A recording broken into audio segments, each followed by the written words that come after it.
The CEO Diaries, powered by Harper Ellis Hair Co. Hey guys, welcome back to the CEO Diaries for Season 2. I'm so excited to be your host this season, and I know you're probably wondering, why am I the one talking? Well, the thing is everyone has questions for Terra, so I'm going to do some of the talking, but really she's going to do all the answering, so it'd be weird if she'd interview herself. So I did write a lot of notes. I did write an introduction for this, so I want to make sure that I get all that information to you. So I will be reading from my phone, so don't judge me if you're watching this, but I want to make sure that I get everything covered. So we all know that Terra is a CEO. She is a business owner, a master extension artist, a celebrity hairstylist, a salon owner, wife, mother, and a damn good friend. I think she does it all, honestly. So what else is there to know about Terra? Well, this season, we're going to be doing a little different. I'm going to be the one asking the hard questions. And the questions are, for hairstylists, business owners, people in the extension industry. And it's all questions that every one of them want to know. There's no fluff. We're uncensored, hence I'm talking. We're getting raw and we're sharing some truths. So Terra has been my mentor for the last 4 years, and we have had a unique opportunity to grow together as she's built the empire that Harper Ellis Hair Co is. I would say our relationship is very unique because we've grown up together and grown through many different stages together. So she recruited me straight out of hair school and, to be her assistant. I didn't know it at the time, but she has a way of doing that. I helped innovate the Harper Ellis concealed bead method, and we've traveled the country educating together. And now I'm a master stylist in her salon, and as of this week, pretty much last week, I am the creative director of Harper Ellis Hair Co.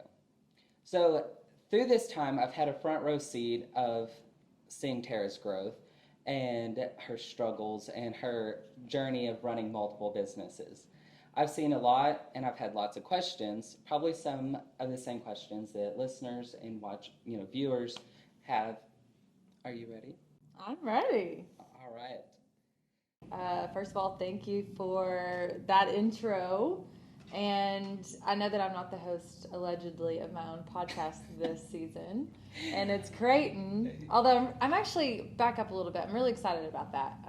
I know when the idea came to the table, I was like, that's a perfect idea. And the reason why it's a perfect idea is because you ask me the hard questions in real life. That is not anything different because we're sitting in front of a camera. This man brings me all kinds of things, and I'm like, okay. And so, again, I know that I'm not the host, but I do want to give Creighton a little intro because he didn't give himself much of one.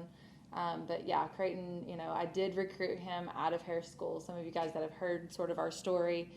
I try to keep that under wraps. I don't tell him. I do now because he can handle it. We've grown a lot, but at first the head's shrinking a little bit. Right. I didn't tell him that I recruited him. Got to keep that ego in check, but I did. Creighton is one of those people that is just naturally annoyingly good at hair. And if you've come to one of our classes, it's easy to see. But past that, Creighton I've had a front row seat also to his growth, and it's been really incredible.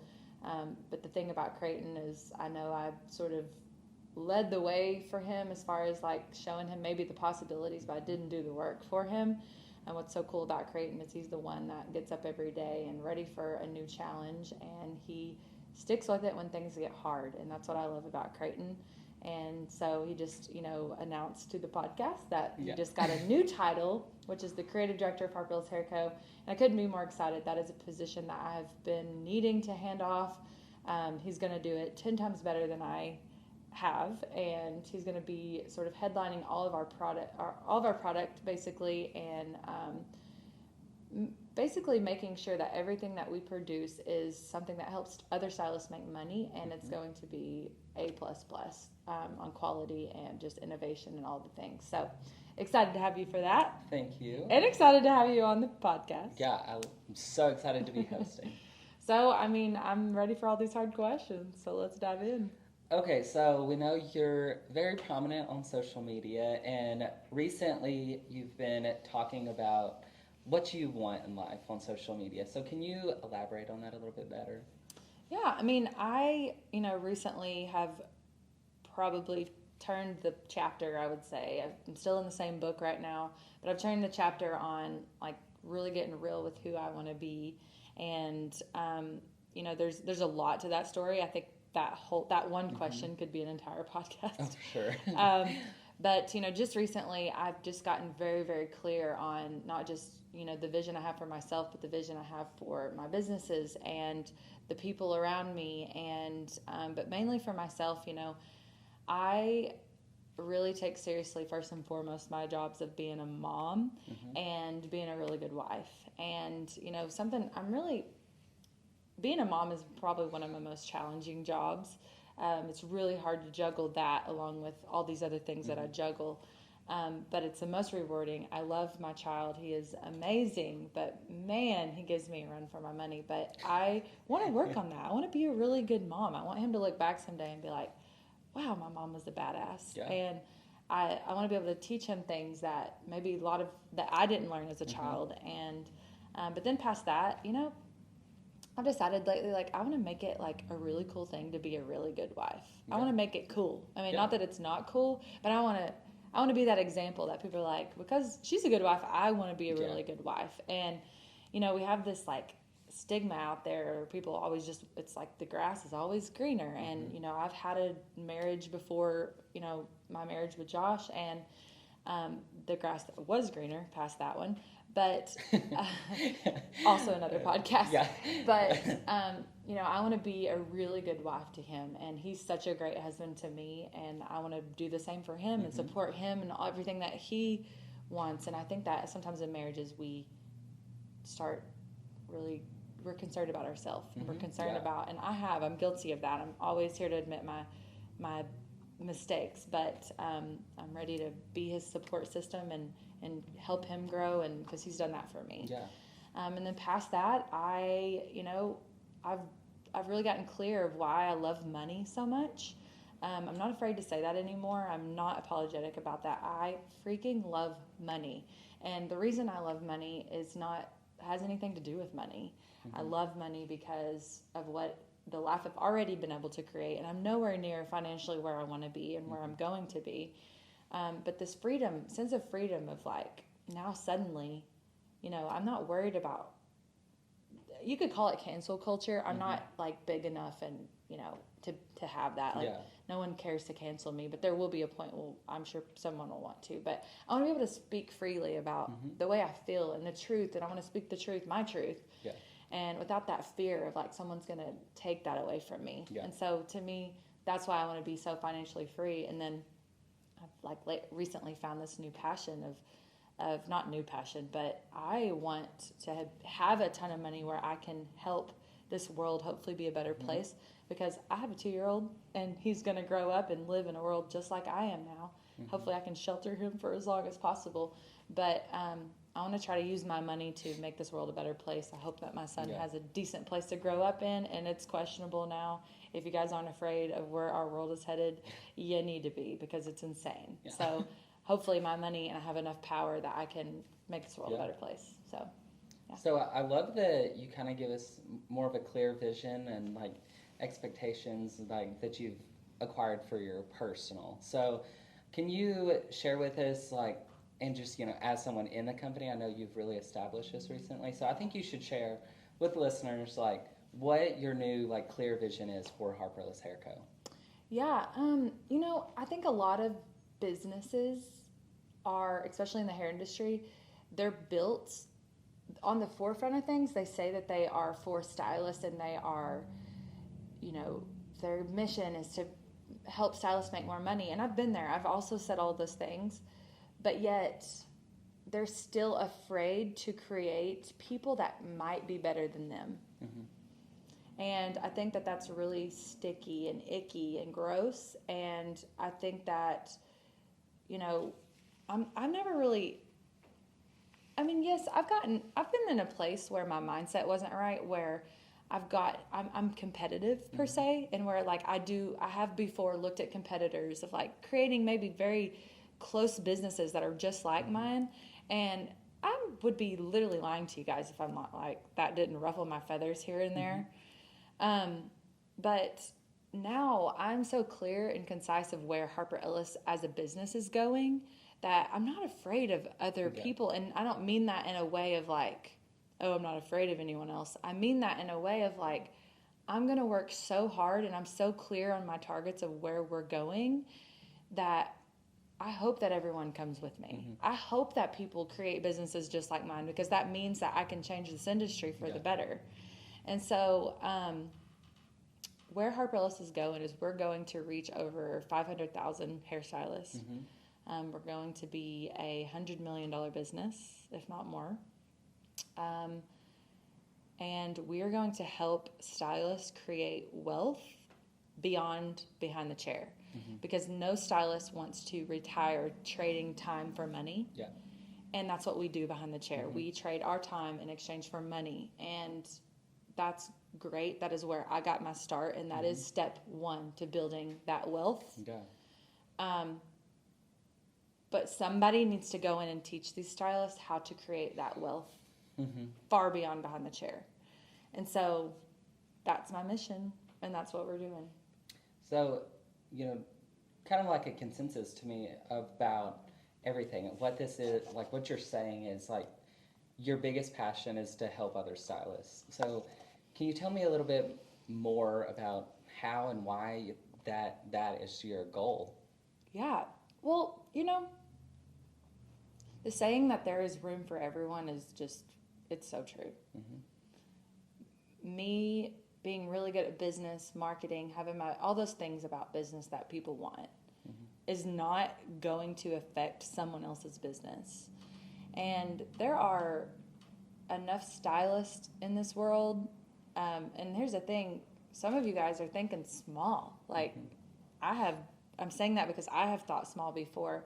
I'm trying to reach stylists all over the world, especially lately, the poor salon owners and hairstylists in, Pakistan, where the Taliban is like completely shut down. They've completely taken that away. Women's rights are completely non-existent.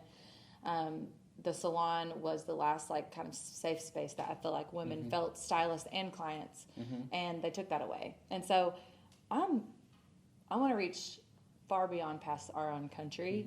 And so I'm not worried about what other people are doing. And so in that case, we all need to be successful. And I guess one of my mission, and that I'm really clear on, is making a better world for my son. And I know you're probably sitting there going, what does the hair industry have anything to do with your kid? Well, it has a lot to do with it, because when my son gets older, I actually said this to my husband last night in the car. I said, the reason why we want everyone around us to be successful is because, like, think about this. Fletcher gets older, and he's in trouble, and he needs something. People around me that are poor probably won't be able to help him.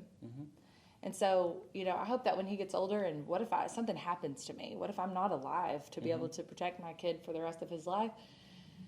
And, I've helped all these people make money, and my kid gets in trouble. I hope that you help my child. And I think that's what will happen.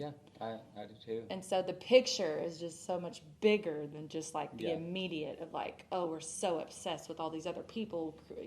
Some stylists are out there so worried about the stylist down the street. Like, that is the least of your worries. Worry about yourself. So that's where I'm at.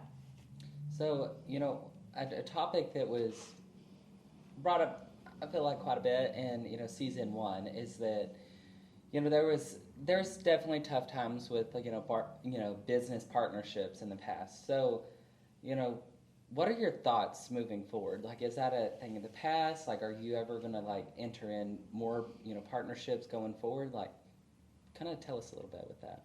Yeah, I mean, those of you that I know, a lot of people know, I lost my business partner that last year, and things went very sour, and it was very, very sad for me. I had a several month process of healing. I am very healed on the other side of that. I don't know how I got healed so quickly. I think I did a lot of soul searching, and I stopped pointing fingers. In order for me to get past that, I stopped going, she did this, they did this. I started going okay, whoa, what can I do to get past this, or what could I've done to prevent this? I even went there, which is not a good place for your head to be. But, I looked in the mirror, as I guess per se. And so, moving forward, I want to have business partners. The only way that I'm getting to the $100 million mark for Harper Ellis is with collaboration. Yeah. Like, that's the only way that I'm going there, and I want everyone to go with me. And, that business partnership went south for whatever reason. It's really not that important. But I think moving forward, as long as I'm clear on my target and I'm protective of myself, I have learned that. Like, I've learned how to spot those red flags, I guess. That scenario, I'm so thankful for. I know that sounds so twisted, but the reason I'm so thankful for it is because I got really smart from it. Yeah. And now all of a sudden I'm this person that I feel like I trust myself to be able to, I can spot red flags from a mile away. And in that scenario, I should have been able to spot those a long, long, long time ago, years ago, before anything ever went sour. And I'm moving forward, I'm good. Like, you want to act a damn fool, I'll kick you out too. Yeah.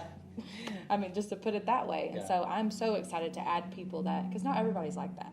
Not everybody's bad. Yeah. And I'm not saying that person's bad if you're listening to this. I'm not saying they're bad. There's just some growing that needs to happen there, and I hope that that's happened for her. Yeah. Because I sure have. And so moving forward, I'm pumped to have a business partners. I want as many of them as I can get so that we can collaborate and just this cloud of genius, and we just get to the top, and then we change the industry for the better, and then my son has a better life, and then you can see how that trickles down. So, yeah. Okay, so, one part of that stands out to me is that you talked about collaboration. Well, kind of the opposite side of that is, competition. So, daily at this point, I feel like everybody and their dog is, coming out with their new extension line, their new education line, their new extension method. Like, how do you handle that competition, or do you believe that there is room for that collaboration versus every person coming up being like a competitor? Yeah. I mean, if you want to talk about method specifically, like yesterday I got on a rampage on my own Instagram. And it's funny because you and I really haven't even had this like face-to-face conversation, so let's have it. Yeah. But, this whole methodology forefront of our industry has just freaking gotten out of control. Like, crazy. And here's the first thing to that. These hair methods are not rocket science. They're not.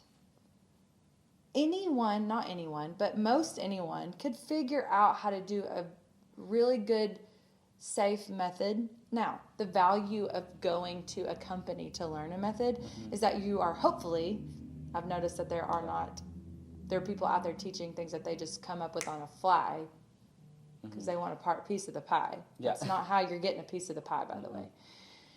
But the value of going to somebody to learn something like that is you're learning. So, for instance, if you come to Harper Ellis, you're learning a method that Creighton and I basically pioneered, and it was a year's process. And the reason why it was even pioneered is because we were standing behind the chair. We were in the trenches of the work. We were taking 9 to 10 extension clients a day. I was making over $400,000 a year, working 4 days a week. And the method that we were doing worked. And it was blowing everybody's work out of the water because it concealed the beads. It was flat to the head, so it's great for fine-haired clients. It was also quick and efficient because I was seeing 9 to 10 clients a day. Like you and I both were like, pasta is really safe to the scalp because that's important to me because I have 3 hairs on my head. So if I lose one, I'm considered bald. And so all those things is why it's valuable to come learn something like that. But what I'm trying to get at is it's kind of gotten a little out of control, and kind of what I said earlier, I'm not worried about the competition because I'm doing things the right way. I do things, it comes from the right place in my heart, and then I price them from the right place in my heart, which I think is something, we're not going to get there now. If you didn't see my Instagram, that's a whole podcast. But there's a lot of value in choosing where you go. And if I'm not speaking up and being loud enough about my voice that people want to come and learn from us, I'm not doing a good enough job. Yeah. So I'm not worried about the competition because I know that I'm in the right place. You could just say that I'm in my own lane. Yeah. And so I'm not really worried about the competition. And honestly, there's room for the competition to be successful too. And if your competition, call me. Like, let's collaborate. Because there's so much genius there to be able to change this industry for the good. But if you're just charging $10,000 for people to come get certified with you from a method, don't call me because you and I will not see eye to eye. Ever.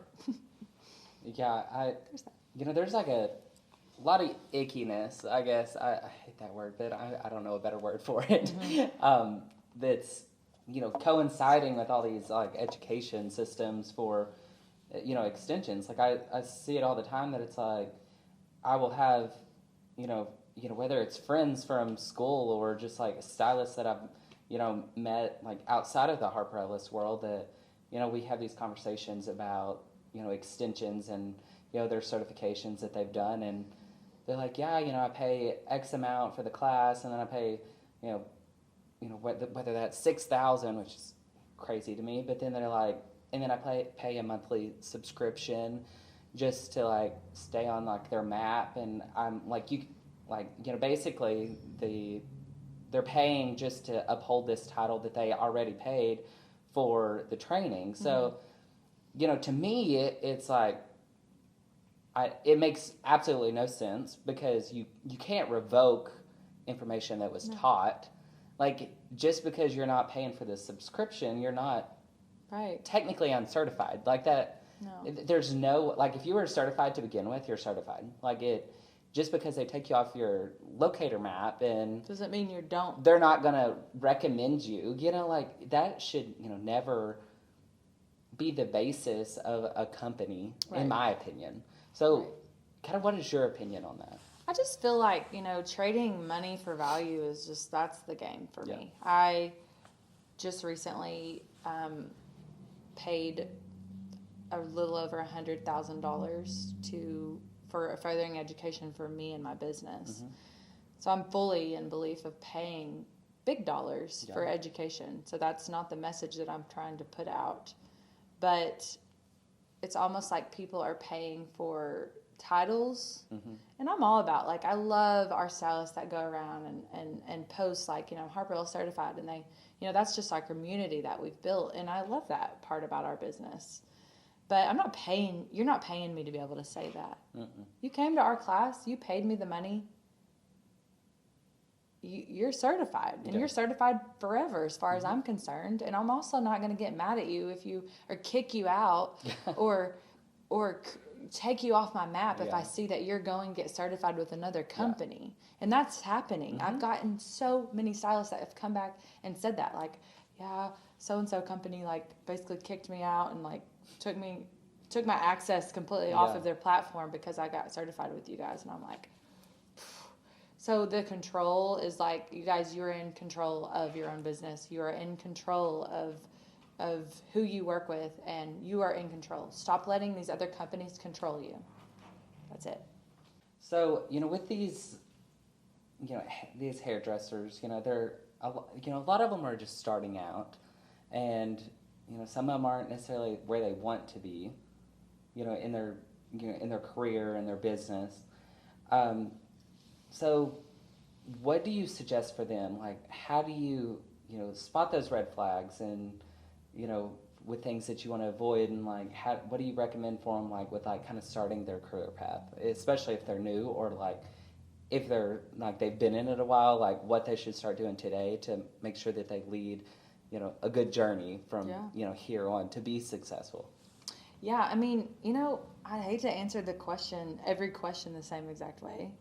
But it kind of starts with you, and it starts with your vision and what you want to be. Because here's the thing, not everybody wants to be the same person. Not everybody wants to be me.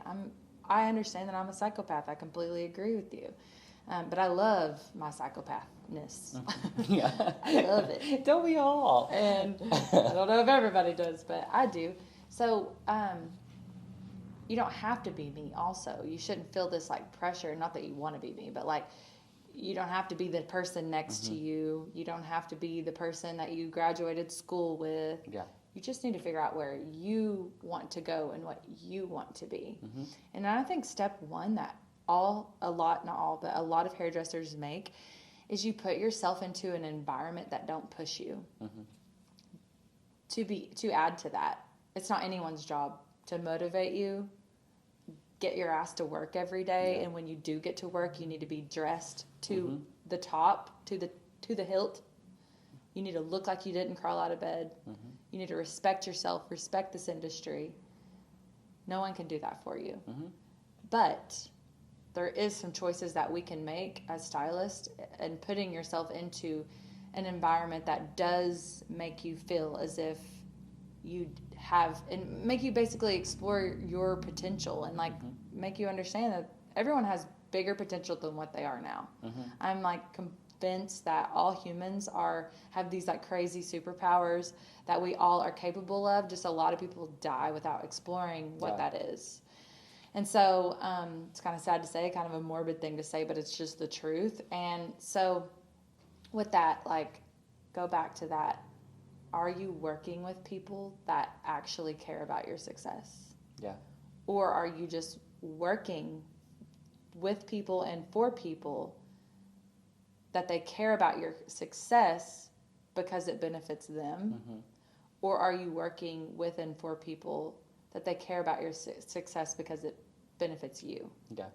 And I think there's two different roads there. And they're majorly different. Majorly different. And I think that if you can learn to decipher that, that will take you further in your career. But I think it starts with you. And I know this is hard for me to say, but I am just one of those people that I fully believe that I need to speak my truth. And there's a lot of lazy people out there. Yeah.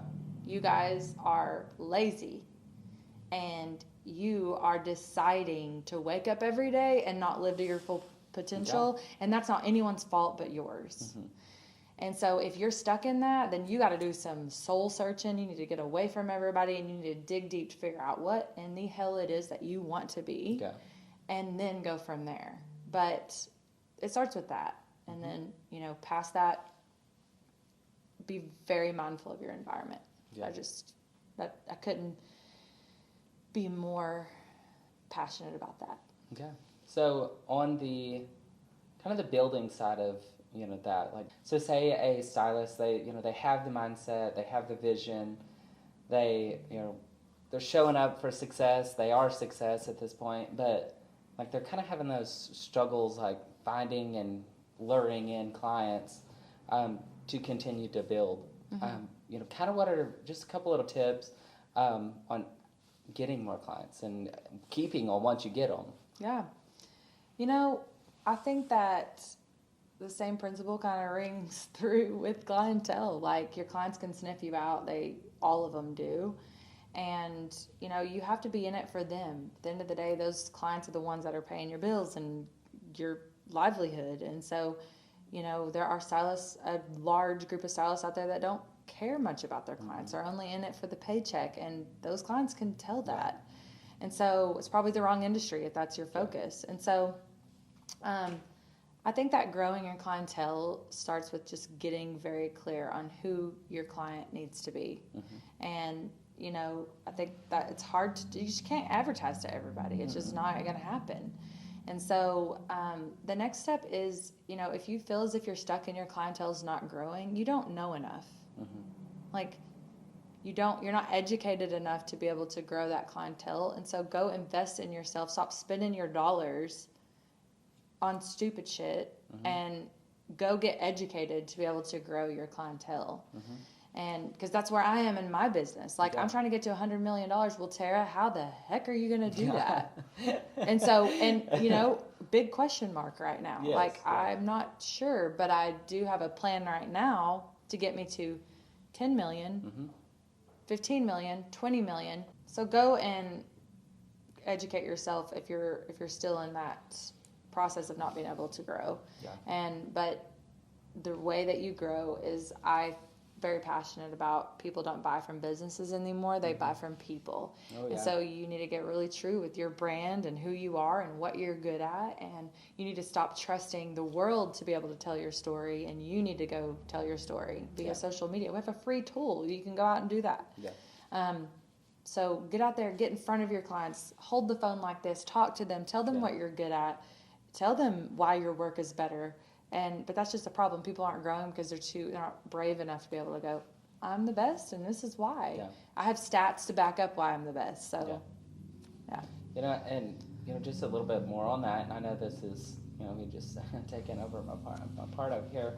But, you know, something that, you know, I had to come with terms with was, you know, that was kind of my missing link the entire time. And, you know, I just kind of want to be transparent with that is, you know, I kind of got to this level of success where I was like, okay, I'm good, but like, why am I not going any further? And it was because I wasn't me. I was this avatar that I had created. And, you know, like, as some of you, you know, may know me as like the hand-tied craftsman. Well, you know, I created the hand-tied craftsman because he was what I wanted to be versus like who I didn't think I wanted to be, which was myself.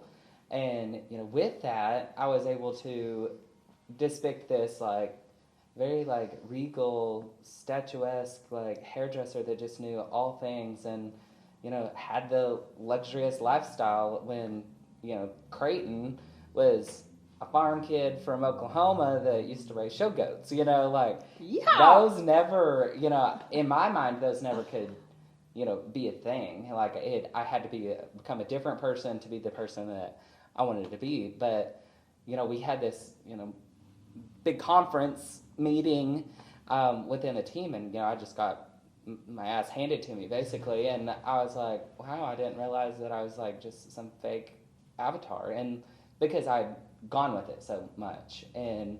We didn't say that, by the way. That's just what he took from it, which that's true. what he took from it, but, but, you know, it was just like that eye-opening experience, and...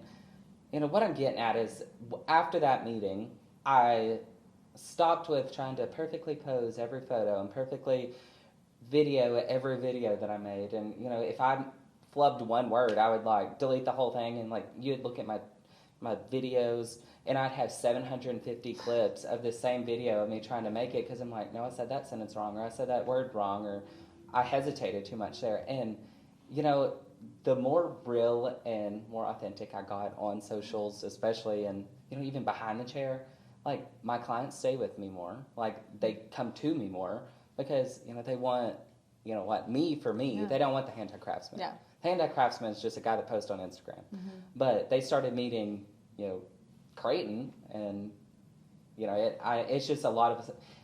All I'm saying is I encourage each and every one of you to be yourself.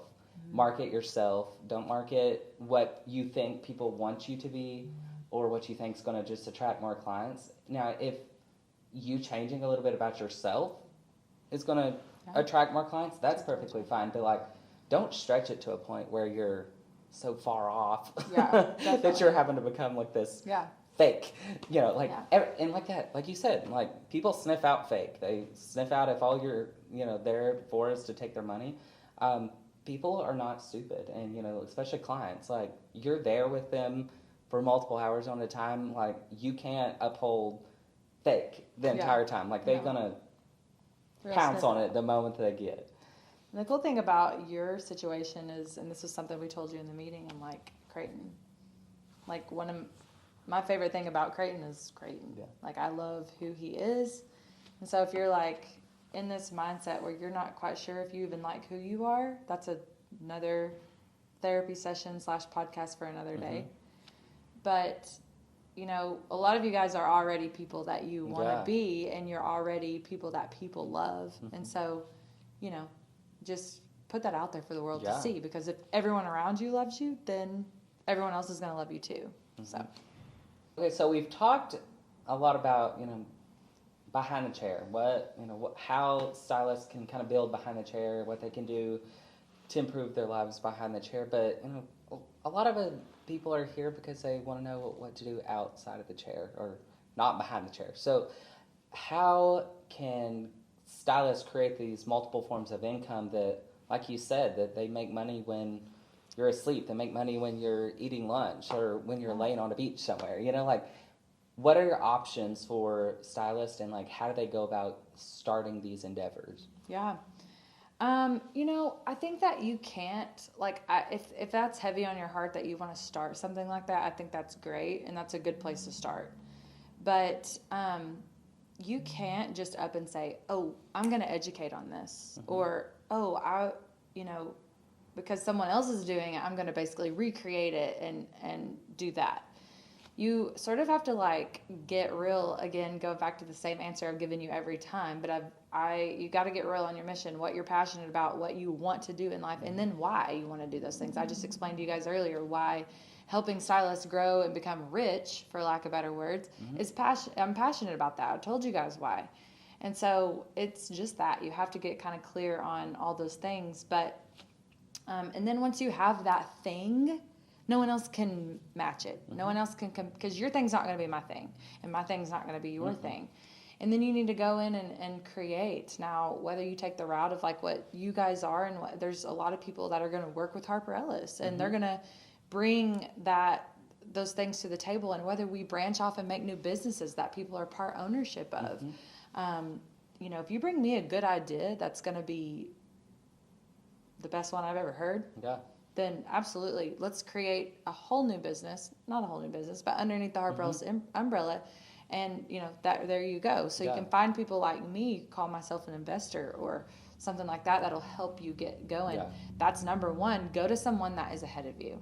Like, I couldn't say that enough. Like, go to someone that has done something close to what you're wanting to do, and then let them help you, because they've been through all these things that are going to cost you so much money and years of hardship and failures and learning.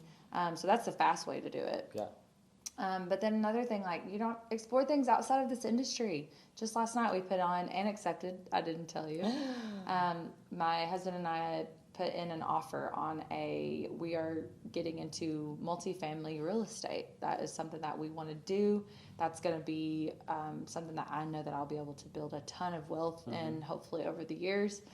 And so we put in a offer on our first property, and it was accepted last night.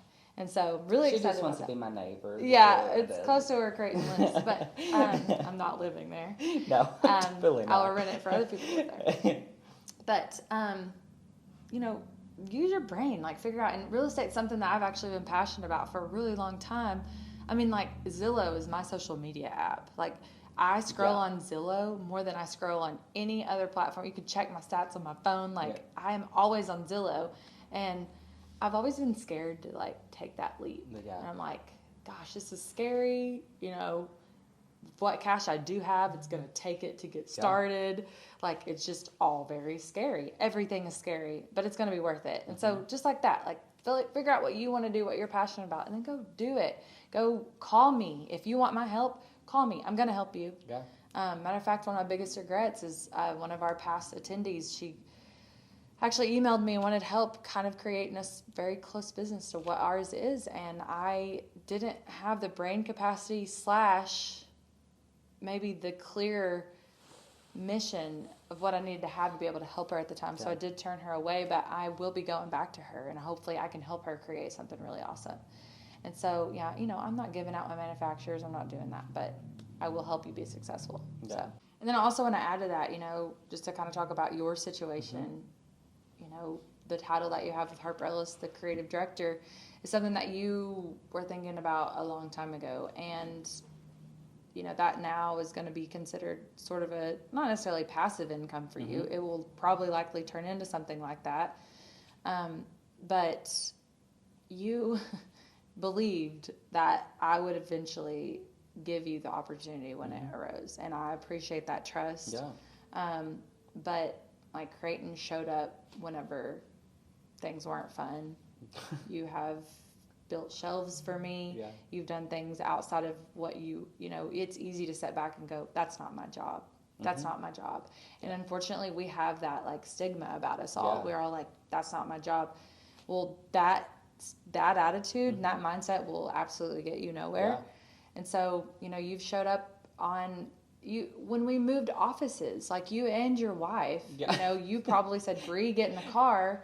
Like this Believe it or not, she's just as much like, oh no, I'm going to help too. Like, Bree's always here to help.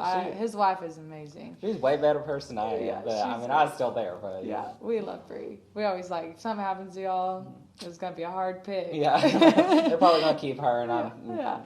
But, like you just, moral of the story, you showed up whenever things weren't your job or when things weren't fun. You showed up for 2 days, 3 days straight and helped us move offices, lifting heavy weight, and we were dusty. I remember being covered. Josh had his knees were skinned up because he fell out on the pavement because he's kind of like that. But like you just have to show up when things aren't fun, and I can assure you that I show up still yet when things aren't fun, and so it's always part of your job. Yeah. And so that's a good start. Like don't think that you're just gonna fall into a pile of turds and come out smelling like roses. It's not gonna happen. Like you got to do the dirty work first, and then things like those kind of opportunities are going to come about. Yeah. I think, just something I kind of want to add to that is, like, I don't think people always realize that every day you're auditioning.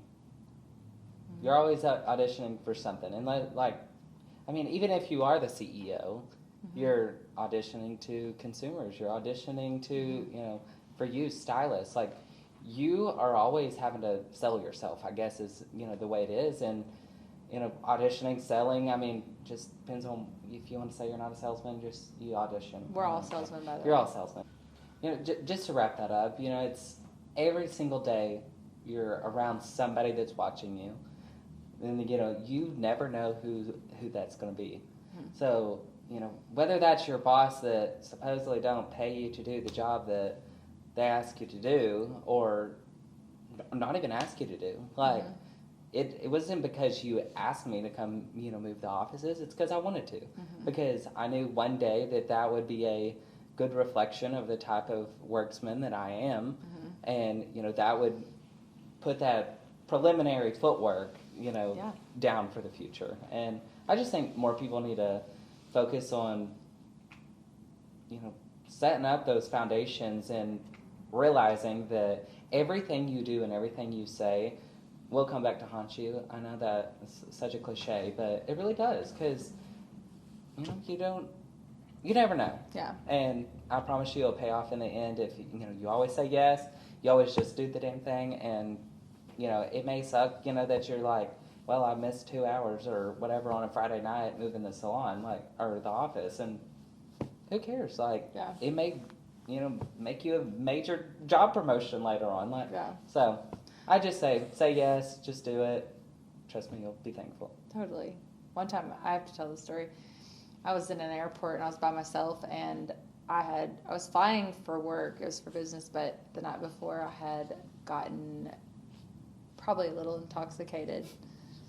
And then I had to wake up the next morning and go to the airport, and I looked like death warmed over. I also felt like death warmed over. That's why I don't hardly drink anymore, because I can't do it anymore. Yeah. But a hairstylist saw me in the airport and literally chased me down, and was like, "Oh my gosh, Terra, you own Harper Ellis?" And she was like, "I've been thinking about coming to get certified," and I could not even engage in the conversation because I was like, I look. She's probably like, I will never trust you again because you literally look like you died last night, and I did. And so I know that's kind of silly, but don't you got to wake up every day and be ready to perform, audition, sell yourself, and I think that's a really important lesson to learn. So I agree. I won't be going to the airport looking like death warmed over ever again. Hey. Okay, I shouldn't say ever again, but unless I'm feeling risky, I'm not doing it. No. Okay, so let's talk a little bit about day-to-day routines. For one, tell me a little bit about what your routine looks like, and then give us an example of what every person's routine should look like and how that's going to be beneficial for them. Yeah. Everybody's routine needs to be what benefits them, so your routine probably wouldn't look like me. But I have certain principles that I have to follow. Number one, I have a kid to take care of first and foremost. I have a 2-year-old. I wish I could give him more time than I do give him, but I try as much as I can to give him as much time as I possibly have. So that's number one priority. And so with that being a priority, my health and my fitness is a very much of a new priority to me. I wish I had prioritized that years ago. But first thing I do is I pop up out of bed at 5:15 every morning and I go to the gym. And if I'm not going to the gym, I will actually go out to my driveway and walk the hill. And I'll do it. I do it 12 times. 12 is the magic number. And I will do that. And then after that, I sit down for about 30 minutes and I will do some emails that I don't want to be bombarded with first thing when I get into the office. Jump in the shower. I get ready for the day. This is all while my child's still asleep, which is nice. So I will listen to my podcast. I've even moved my get ready stuff into the guest bathroom. So I'm out of my bedroom. Yes, my child's in my bed. Judge me. I don't care. But he is he's in my bed. So I'm I've moved out of there. I get ready in the other one so I can be loud and listen to my podcast, make my phone calls. Sometimes I have to call you guys in the morning. And then after that, I get to the office. I try to by 9 a.m. every day. Get to the office and I have a routine when I get to the office. I do usually the first, I have different days of the week. They're all different, but usually the first I take care of customers first and then I start taking care of my own stuff after that. But then I try my best to get home by 4:30 or 5 and spend time with my son. That does not always happen. Tonight I will probably be here till 10 o'clock. Because I've got that much to accomplish, but I'm doing that so that the rest of the week and this weekend I can be with my kid because next week I'm traveling. And so I try to think ahead, and I do stay in the same routine every day, especially that first half of the day. The second half of my day sometimes goes to shit, but that's okay. And then at night I do whatever I can with my family, and I won't lie, I do work a little bit at night too. Sometimes I have Zoom calls and business calls that I have to hop onto, and I just try to be really present wherever I'm at, and my husband's really great with knowing that, hey, you got to step aside right now. Also, he's starting up his own business. And so we juggle that a lot. And sometimes by the time I get home, he walks out the door and he works all night, and then I'm juggling the 2-year-old dinner work. So it's a juggling act, but I'm not in the balance era of Terra. No. That's I mean, does that even exist? Yeah, no, we're not doing that. I don't want balance right now. I am grinding right now because I have a target to get to, and then along the way I'm trying to help people and love my people as much as I can. So, if anybody has the solution for balance, please let us know because we don't believe you. I don't even think that I want it. I don't. I don't even want balance. I get okay. It's kind of a stupid word. Who came up with that? That's all. Next question. I really like everything that we've talked about today. And, especially with that schedule, how can a stylist, and I know I've already asked this, but how can you break that down and kind of just give framework for how a stylist or just a regular person kind of take those attributes of your schedule and make that fit for them? Yeah. What should they prioritize, I guess you should say? Yeah, that's just it. That was exactly what I was going to say. You got to start by, let's write down your first few 1 to 5 priorities of your day. My number 1 is I want to be a mom. So I make that happen. That's why I go to the gym in the morning and not in the afternoon. Do you think that I like getting out of bed in the morning? No, I would love to sleep in. If you call me on a Saturday before 9 a.m., I'm going to kill you because I love to sleep in. That's just a matter of fact. But my priorities are straight, so I get my ass out of bed in the morning, and I do those things so that I can go be a mom at night. So that's, you got to figure out what your priorities are and how they can all happen because they can. It's just your lack of scheduling and your laziness that keeps you from getting all those things done in one day. So we honestly, I heard this the other day, time is a made-up thing. The good Lord did not make 1 o'clock, 2 o'clock, 3 o'clock, it's not a thing. We humans made that up. And so when I heard that, I was like, yes. So I can make up my own time.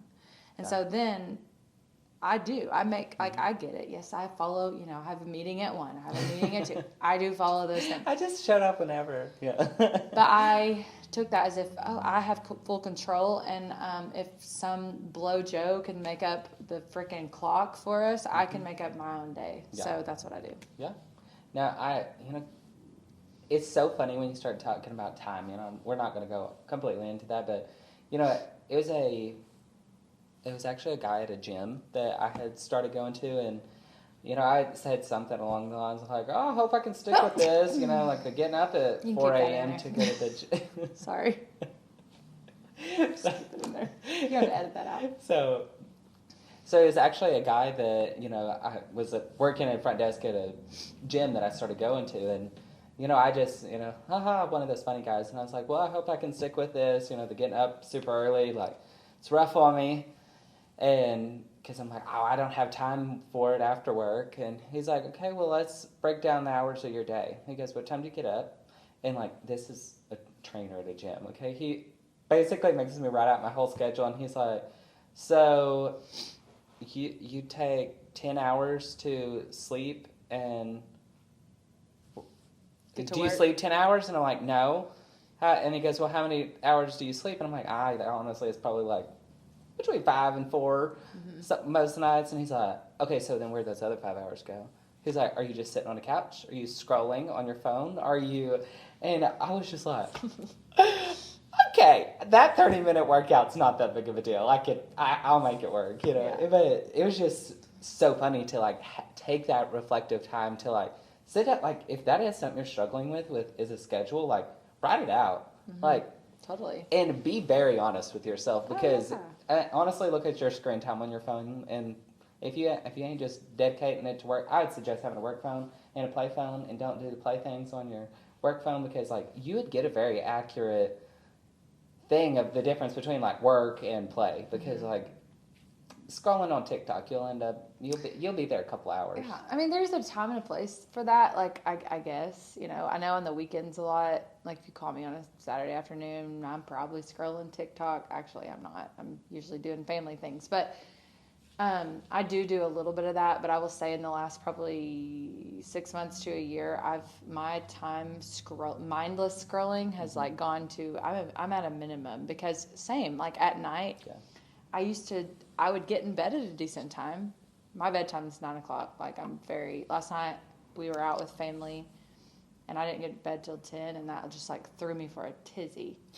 But I have a very strict bedtime, and I've done that for years, but yet when I got in bed, I'm like scrolling, and then I'll go down the rabbit hole of stupid stuff that has no benefit to my life. And then I couldn't get up in the morning to go and get my things done. Yeah. And so, like, stop this mindless scrolling. Yeah. I literally have 30 minutes of digesting something beneficial to me before I go to bed, whether it's a book or it's a podcast or it's a video. Right now I'm like so obsessed with real estate, it's ridiculous. So I've been watching a bunch of videos about that. I'll do it for 30 minutes. I turn it off and I put my phone down, like on the nightstand.